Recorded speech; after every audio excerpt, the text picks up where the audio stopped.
राज ठाकरे यांना सुवर्ण संधी चालून आलेली आहे. हो, मी अगदी योग्य पद्धतीने ही गोष्ट बोलतोय.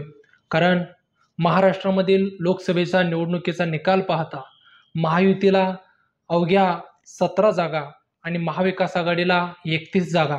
31 याच्यासाठी म्हणतोय की जी अपक्ष सांगलीची जागा निवडून आली होती ते विशाल पाटील यांनी काँग्रेसला त्या ठिकाणी समर्थन दिलेलं आहे. त्यामुळे फक्त महायुतीला 17 जागा निवडून आणण्यात यश आलं आणि महाराष्ट्रामध्ये कुठेतरी महायुतीच्या विजयी रॅलीला ब्रेक बसला असं म्हटलं तर त्याच्यामध्ये चूक ठरणार नाही. नरेंद्र मोदी असतील, भारतीय जनता पार्टीचे सर्व नेते असतील, यांची महाराष्ट्रात आणि देशामध्ये एक विजय घोडदौड गेल्या 10 वर्षांमध्ये होते. त्या विजय घोडदौडला महाराष्ट्रानं ब्रेक लावला आहे. संपूर्ण बहुमत ज्या भारतीय जनता पार्टीनं अब की बार 400 पारचा नारा दिला होता त्या भाजपला आपलं बहुमत आणता आलं नाही. NDAच्या पक्षांचा कुबडे घेऊन त्यांना सरकार स्थापन करावं लागत आहे. अशामध्ये महाराष्ट्रामध्ये पराभवाची अनेक कारणं आहेत, अनेक त्याच्या ठिकाणी चौकशा, अनेक त्याच्यावरती विश्लेषण होऊ शकतं. मराठा समाजाच्या आरक्षणाचा प्रश्न असेल, माननीय मनोज जरांगे पाटील साहेब यांनी महाराष्ट्रामध्ये मराठा समाजाच्या आरक्षणाविषयी पेटवलेलं रान असेल, त्याच्याचबरोबर याच्यामधून मराठा विरुद्ध OBC असा नॅरेशन असेल, त्याचबरोबर अनेक कारणं आहेत. अगदी बेरोजगारी असेल, त्याचबरोबर कांदा असेल, त्याचबरोबर शेतीला कोणत्याही प्रकारचा शेती मालाला भाव नसेल, या सर्व गोष्टी त्या पराभवामध्ये होत्या. या पराभवामध्ये अजून एक अशी गोष्ट होती की देशाचं संविधान भारतीय जनता पार्टी सत्तेत आल्यानंतर बदलणार अशा पद्धतीची कुजबूज विरोधकांकडून करण्यात आली आणि त्याला भारतीय देशाच्या सर्व व्यासपीठावरती राहुल गांधी यांनी याच्यावरती अत्यंत मोजक्या परंतु सडेतोड अशा पद्धतीनं त्यांनी विरोधकांचा या विषयावरती समाचार घेतला होता. परंतु आपण महाराष्ट्रापुरतंच बोलायचं झालं तर महाराष्ट्रामध्ये राज ठाकरे यांना संधी चालून का आली आहे, तर याचं उत्तर असं आहे की सद्यस्थितीला भारतीय जनता पार्टी असो, शिंदे गट असो, अजित पवार गट असो, यांच्यावरती महाराष्ट्रातील जनता सत्तेची जबाबदारी देण्यास तयार नाही किंवा कोणत्याही प्रकारे उत्सुक नाही असं म्हटलं तर त्या ठिकाणी वावगं ठरणार नाही.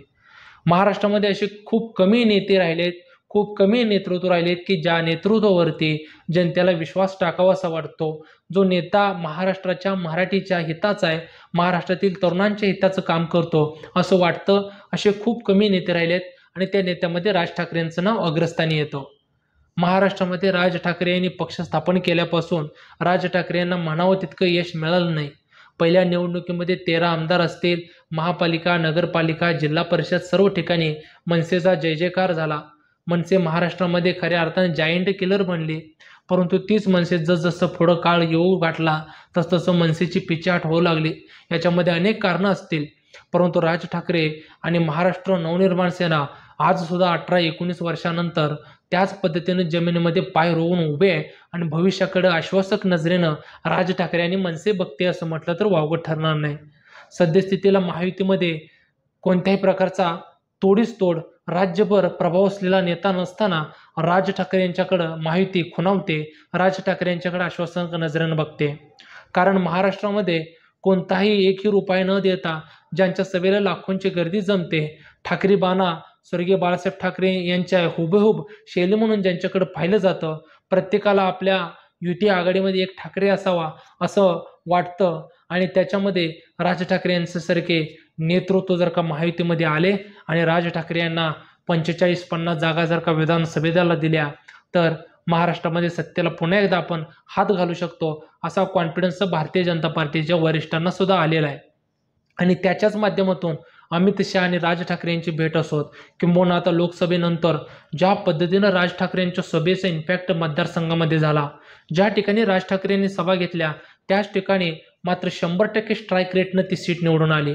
अगदी कोकणामध्ये नारायणराव राणे असतील, ठाण्यामध्ये नरेश मस्के असतील, डॉक्टर श्रीकांत शिंदे असतील, त्याचबरोबर पुण्यामध्ये मुरलीधर मोहोळ असतील, त्याचबरोबर मुंबईमध्ये रवींद्र वायकर ज्या ठिकाणी उभे होते त्या ठिकाणी सुद्धा राज ठाकरे यांनी भेटीगाठी दिल्या, त्या ठिकाणची सीटसुद्धा निवडून आली.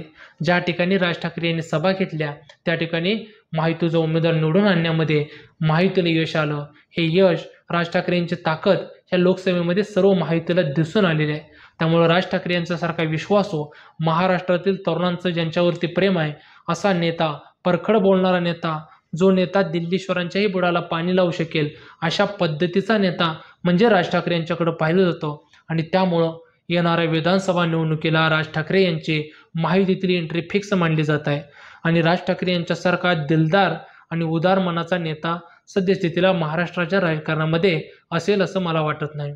कारण लोकसभेला ज्या पद्धतीनं राज ठाकरे यांनी बिनशर्त पाठिंबा दिला, एकेका सीटासाठी अनेक नेते हापापलेले असताना राज ठाकरेंनी बिनशर्त पाठिंबा देऊन महाराष्ट्र नवनिर्माण सेना पक्षाचे संपूर्ण कार्यकर्ते महाराष्ट्रातील महायुतीचा प्रचार केला आणि महायुतीला त्या ठिकाणी निवडणुकीमध्ये ज्या ज्या ठिकाणी मदत होईल त्या त्या ठिकाणी निवडून आणण्यास मदत केली. राज ठाकरे यांचंही वैशिष्ट्यच मानावं लागेल. आणि त्यामुळं राज ठाकरे यांची ताकद महाराष्ट्रातील तरुणांच्या मनावरती असलेलं गारूड मुंबई, पुणे, नाशिक, ठाणे, संभाजीनगर, त्याचबरोबर नाशिक, विदर्भातील काही बेल्ट या ठिकाणी मनसे गेम चेंजर ठरू शकते. त्यामुळं राज ठाकरे यांना येणाऱ्या विधानसभेमध्ये भारतीय जनता पार्टी आणि महायुती त्याचबरोबर शिंदे गट आपल्यासोबत घेण्यास उत्सुक असेल. आणि त्याच्यामुळं मनसेला पुन्हा एकदा सत्तेत हात घालण्यास किंवा महाराष्ट्राच्या सत्तेचं सहभागी होण्यास पहिल्यांदाच संधी आलेली आहे. ही सुवर्ण संधी राज ठाकरे सोडणार नाहीत. कारण बहुत दिनों के बाद मिला है मलका मौका, अभी नहीं छोड़ना है, अभी मारना चाहिए चौका, अशा पद्धतीने राज ठाकरे यांना सुद्धा वाटत असेल. त्यामुळं ही सुवर्ण संधी राज ठाकरे किती डिग्री सेल्सिअस किती डिग्रीमध्ये याला यशामध्ये परावर्तित करतात हा येणारा काळच ठरेल.